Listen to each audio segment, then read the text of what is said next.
Jeśli chcesz zacząć produkować palety, na pewno będziesz tego potrzebował.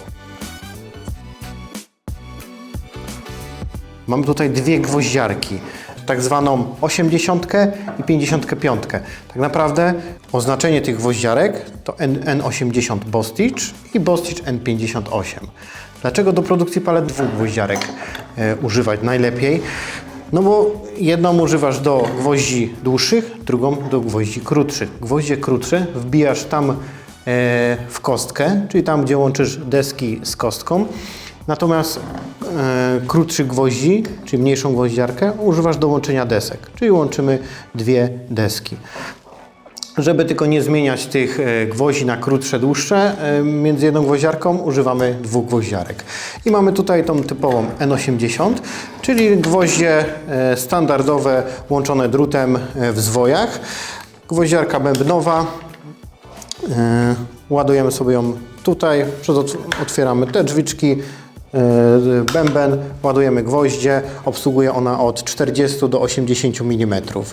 Grubości gwoździ 2,5, 2,8, 3,1, czyli typowe gwoździe dla paleciarzy. Natomiast ta mała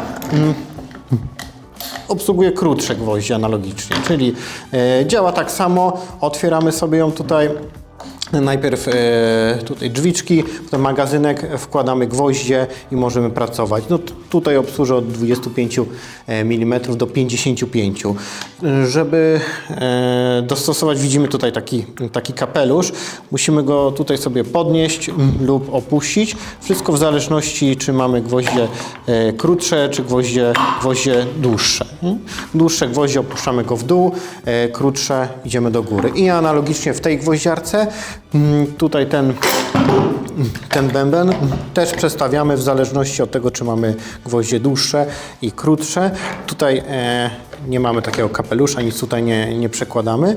Z tyłu mamy tutaj takie zapięcie, odpinamy sobie. O, bęben nam wyskakuje, tutaj się odpina. Wyciągamy go i przekładamy sobie w zależności, jakie gwoździe potrzebujemy. Mamy tutaj rozpiskę na tym bębnie, jaką długość gwoździ możemy sobie ustawić. O, widać tutaj. Wkładamy, zamykamy tym zatrzaskiem i gwoździarka jest gotowa do użycia.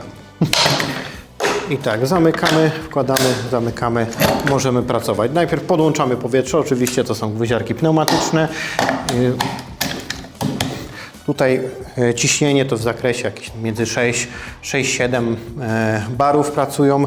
Tu też sobie musimy ustawić ciśnienie robocze do długości gwoździa. No, dłuższy gwóźdź będziemy potrzebowali trochę więcej ciśnienia lub jakiś twardszy materiał, czy drewno jest suche, czy mokre, to dostosowujemy sobie tutaj ciśnieniem na reduktorze i wtedy możemy pracować. Gwoździarki, jedna i druga, przystosowane do produkcji palet, czyli mamy tutaj spusty kontaktowe, czyli pracując z nimi trzymamy cały czas spust i gwoździarką uderzamy w paletę. To powoduje wystrzał gwoździa. Nie robimy tego odwrotnie, tak jak dekarze, czyli nie robimy tego, przykładamy i naciskamy. Nie będzie wtedy działać, może być po dwa gwoździe, może się blokować. Trzymamy i uderzamy.